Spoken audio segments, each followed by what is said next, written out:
You know, the really weird part about this road is every once in a while I'll see a car like this BMW driving up on these dirt roads, and it's like freaking crazy. That guy looks like he's turning around. I don't know if he's coming out here to have some fun, or maybe he's coming. Ooh, that's pretty steep there, buddy. I read a comment earlier where a person was, and I get this every once in a while, where a person's like, "Oh my God, did you date Melissa?" And one of the things that's really amazing about all of this is how it's two parts. It's how isolating it feels, and you feel like you're living in the Twilight Zone. And then when you start to learn about it, realizing, holy crap, all of these people have experiences that are so damn common that you get the comments like, "Oh my God, I've had people say, holy crap, were we married to the same woman? Was it to the same person?" I mean, because here's the other thing. I'll get comments sometimes from women going, "Oh my God, that's exactly what my ex is doing." These people, they follow patterns. Lather, rinse, and repeat. They do the same thing over and over and over again. Now, when you're living it, you feel like you're in like I said, the Twilight Zone, or that things are just completely bizarro land, and you can't, what am I trying to say? You can't see what's really going on. Or a better way to say it is that you can't believe that the reality that's being presented to us, because every one of us has had these moments of clarity where we've actually looked and said, holy boop, holy beep, holy boop, this is not right. The thing is that these experiences are absolutely real. They do happen. And unfortunately, the people tend to follow the same patterns. What are those patterns, you might ask? Well, I'll tell you right now. First part is they drive you crazy. They mess with your head. That cognitive dissonance where you just don't really know what end is up. You're being told the sky is blue.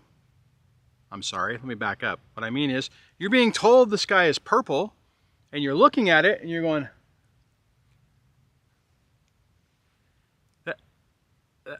that's blue. No, it's not blue. Is there something wrong with you? That's purple. It's clearly purple. Everyone can see it's purple. Why do you see it as blue? And you look in it and you're like, after a while you're like, oh, okay. Well, I guess I'm wrong. It must be purple. And then later, if you see someone else go, like, oh, look at the amazing blue sky. And one of the things that's interesting, I don't know where you guys live. Let me know in the comments below. But this is what I deal with. It's like 300 days, 320 days out of the year. Blue skies, not a cloud in the sky. Fireball up in the air. I mean, it's early right now, but this thing is like, it's just freaking bright. This gets kind of boring after a while. We had last week, we had some rain, so there was actually some clouds in the sky, and it doesn't rain. I think this last year it's like rained 3 times. Anyways, I digress. But my point is that you get to the point that you don't even know what end is up. You get to the point to where you stop trusting yourself. Okay, I digress. So that's basically phase 1, category 1 of this whole thing. And then what happens is when you start, one of two things. Either you start to realize, man, something's wrong here. It took me 20 years to kind of really grasp that concept. Or what happens is you wake up one day and it's like, hey, just to let you know, peace out, I'm gone. and you know you're a scumbag, and I don't care about you anymore. I never did, or whatever they do to discard you. Which the next phase is the discard phase. And just to clarify, if you are the one that says, okay, I have to, tapping the mat. I don't know if you can see this, tapping the mat. I can't deal with this anymore, which is kind of what happened with me. The second they realize that you are no longer a suitable source of supply, or that you figured them out, or that they cannot count on you being the target that you've been for a period of time, 2 decades, bonehead here. In that moment, a switch flips, and you are completely, I wouldn't say erased, but it's like you didn't exist. And there was nothing there to the relationship. Now in phase 2 of this, it really screws with your head, because more than likely you still, even though you're feeling torn and you know fundamentally in the back of your mind that something's seriously wrong, you still care about the person, you still love the person, and you're devastated with the loss of relationship, and they could care less. And it messes with your head because you're like, oh my God, I thought I really cared about this person. I don't care if it's 1 year or 20 years. I think if you're dealing with, well, let me back up. I can say more than I think, because with the people that I've dealt with on the channel and the varying phases of this, I've chatted with people who are and coached people who are in the early, 1 or 2 year phase, and they're emotionally devastated as much as a person that's been in there 20 years. Now, obviously 20 years adds a whole hell of a lot more complexity to it. You have kids, property, retirements, and monies and all that kind of stuff. So it's more devastating. But the one trend that I've seen across, that's consistent across the gamut of people, is that it doesn't matter. It doesn't matter if you've never had kids or whatever. Once a toxic narcissistic person lays their claws into you, to detach from that is incredibly complicated and incredibly painful. Okay, so now you're in the discard phase.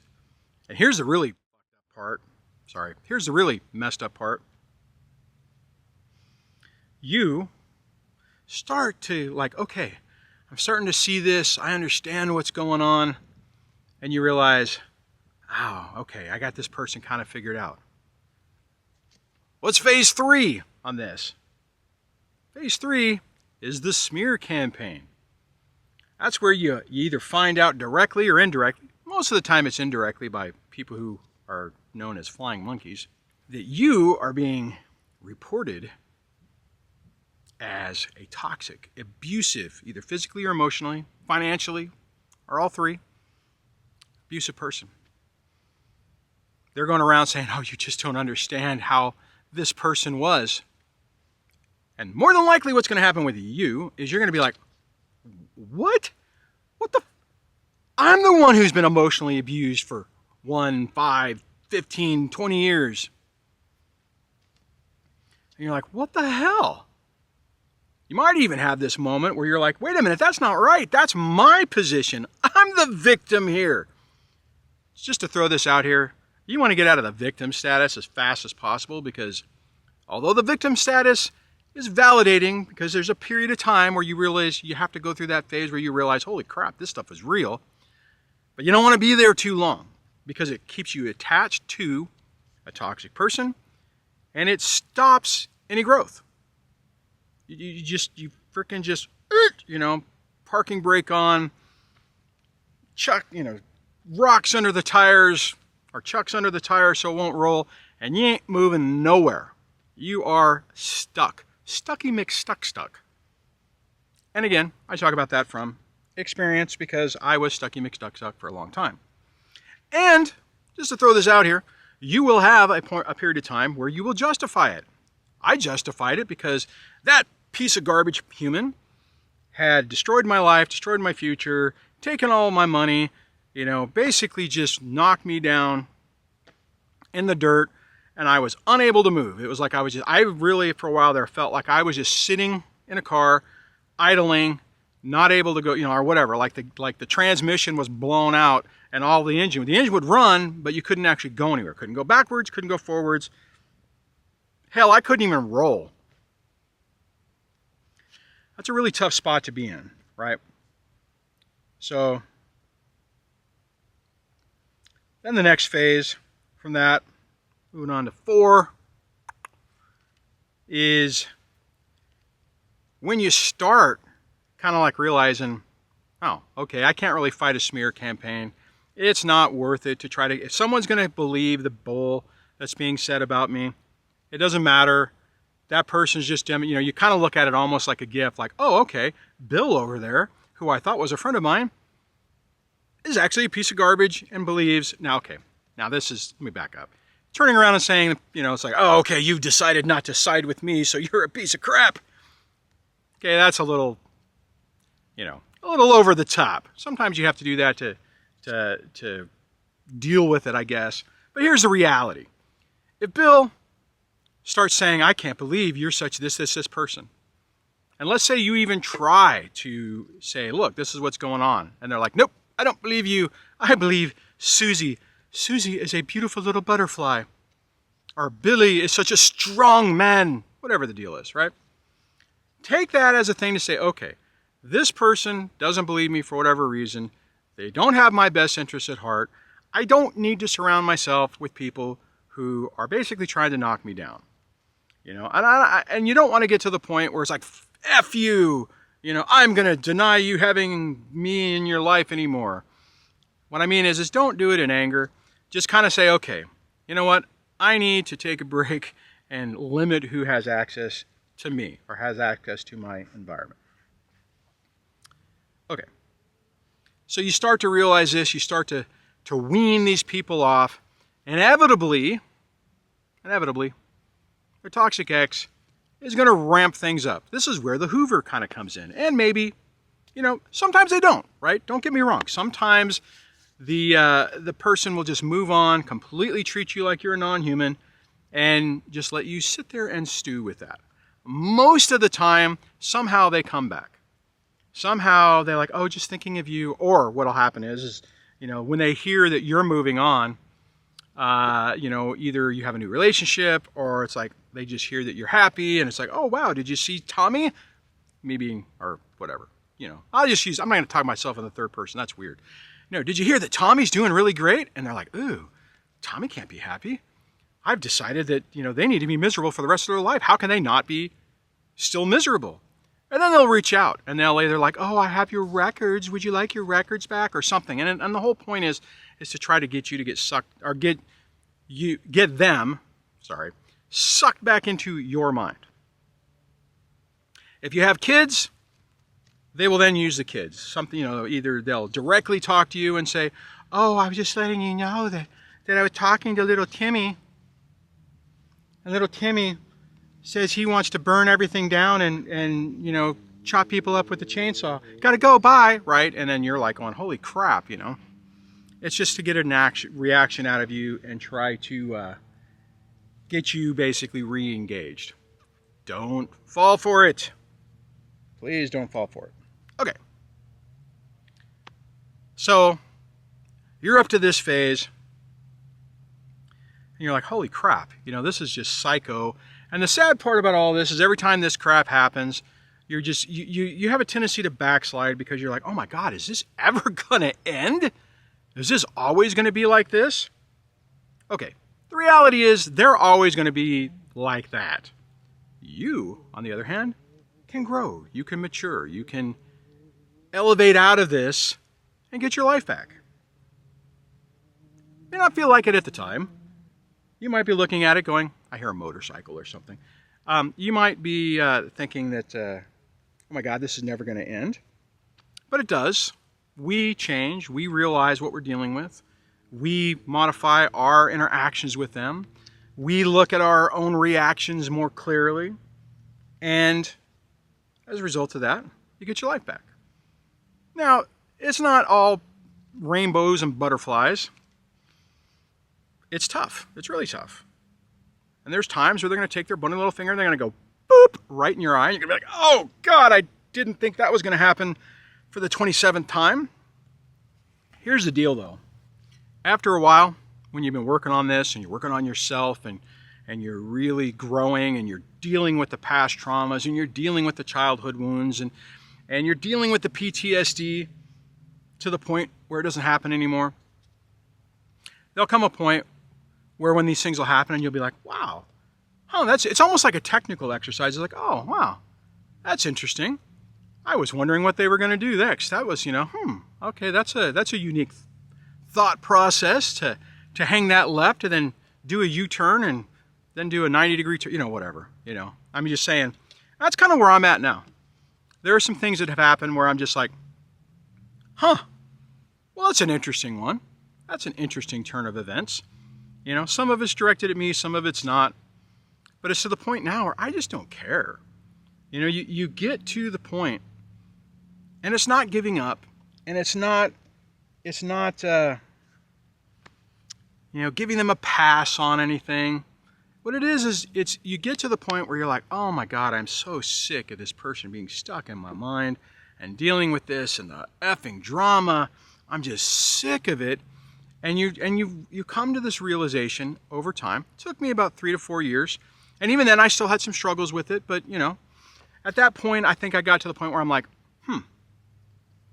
I need to focus more of my attention on rebuilding my life and having a good experience and having good times with the kids and doing the different things I want to do, instead of sitting every day wondering what the hell they're doing and why they're doing it and what's happening and why they're doing negative stuff to the kids and all that kind of crap.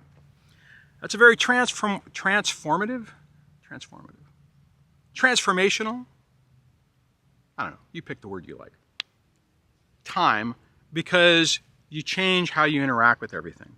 And then what you'll notice is that you start getting to the point where you're just like, okay, that person, nope, too much drama. This person's got their head on straight and they're stable. I'll deal with them. Too much drama. Psycho. That person's okay. And you start calling everything down to where you end up having better people around your surroundings and things start getting better. And your life just starts to change. Speaking of changes, I don't know why I said that, but there's a big van, like a adventure van, one of those whatever. It looks like a little RV thing, and these guys are out driving out, exploring the desert. Pretty cool. It'd be neat to have one of those. I got my truck though, which I did drive up some mountains and bottomed it out a few times. That was a little nerve-wracking. Maybe reminded me of when I was younger and would use my other truck and drive all throughout the desert out here. And man, I beat the crap out of my old truck. I am not doing that again. I want this thing to last. I apologize for the off-thought topic thing. Here's my thing. 10 years ago, if I remember correctly, that's about when this thing started, I was devastated. I thought my life was, basically over. Everything I'd worked for was gone. I was never going to be able to recover. It was just going to be one crap show after another. And I figured that probably before I ever got an opportunity to start enjoy the money I make at my normal job again, that I'd probably be dead. I'd have cancer, heart attack, my leg would fall off, whatever the hell, And that used to make me really angry. Once I made my peace with it, because I started making my peace when I still had all 3 kids on the thing. The finances were just devastating. And I started to come out of this, and I started to find a way to enjoy my life and find peace, and everything changed. Now, 10 years later, 2 kids are adults. I have 1 kid who's a junior in high school. So I got this year, next year, and then that family court thing is done. Dunny McDun, so to speak. And I know, here's the crazy part. I didn't think what I'm living today would be possible. Now, don't get me wrong. There are still crazy ass things, making my eye twitch just thinking about it, going on. There's stupid stuff happening. It doesn't stop. But my life has completely transformed. And it's kind of incredible. And it's like once you finally get to the point where you get on the other side of this, things tend to get better. Now, is it the way I would have liked it to be? No, of course not. Where I should be at this age, I should have, $1 million at least in my retirement account, my 401k, or where I work, it's called the Thrift Savings Plan, TSP. I don't. I got significantly less, which means, my retirement things are not, it's like the plan that I had is I have to modify it. But I could choose, you can choose to stay angry, PO'd, bitter, all those things. Valid. They have valid feelings. You have every right to feel that way. Don't get me wrong on that. However, at some point you realize it doesn't serve you. And it's like, some people, don't get me wrong, some people wear that like a badge of honor. They would be happy, kind of, 10 years later, sitting there complaining about how bad their ex is, everything they've done, how they've ruined your relationship with your kids, how they took everything from you, how you lost everything, and how you had your favorite rock collection, and they took that too. Okay, I didn't have a rock collection, but, it just doesn't matter. You get to the point where you find your peace, you find your thing, and you absolutely have to make your peace with that. And the way that you know if you are is if you and I were sitting down right now having a cup of coffee and something came up and I told you something that happened with the kids or whatever, and you have this visceral, angry, PTSD, emotional flashback, however you want to call it, reaction, then you haven't healed from it. Well, you almost want to think or get to the point where somebody brings something up and you're thinking, oh my God, I freaking dodged a bullet. Like in my situation I could say, holy crap, I spent 2 decades with this person, but God, I could have spun another, if all this stuff hadn't happened, I'd still be there. You know what I'm saying? And I'll tell you, there was a period of time where I didn't think that those emotional flashbacks would ever go away. That PTSD would never go away. It's really weird, Now, can things push my buttons? Sure. Get me hot, tired, a little bit sick? Yeah, I can devolve back into a person I don't want to be. This is a long way for me to say, and hopefully you've stuck around this long in the video, that you can get your life back. This might suck today. You might feel horrible. You might feel like, what's the point of even going on? Because nothing is ever going to get better. If you decide that's what's going to happen, yeah, sure, you could stay in that mode. But I'm here to tell you that I felt that way. I struggled with those thoughts. I went through the 4 phases we talked about earlier in this video. And I like my life now. Yeah, there's some things I can't do, like I mentioned. Like I'd really love to be able to buy a house right now. I can't. Oh well. You know what? I'm going to enjoy what I can. I'm going to enjoy, like even this, just right when the cars aren't driving by. And I don't feel like I'm being baked by the sun. But man, it's nice and quiet here. It's peaceful. I kind of wish I was in Death Valley because all the garbage that's around would not be here. I don't know if you can see any of it, but I mean, there's just people just leave stuff everywhere. That part's kind of depressing. But just the peace and the openness is outstanding. On that, don't give up on yourself. Just Keep plugging along. And think, if this knucklehead you're watching on TV, or on YouTube, sorry, maybe it's on your TV, this person you're watching on YouTube can get their life back, you can get your life back too.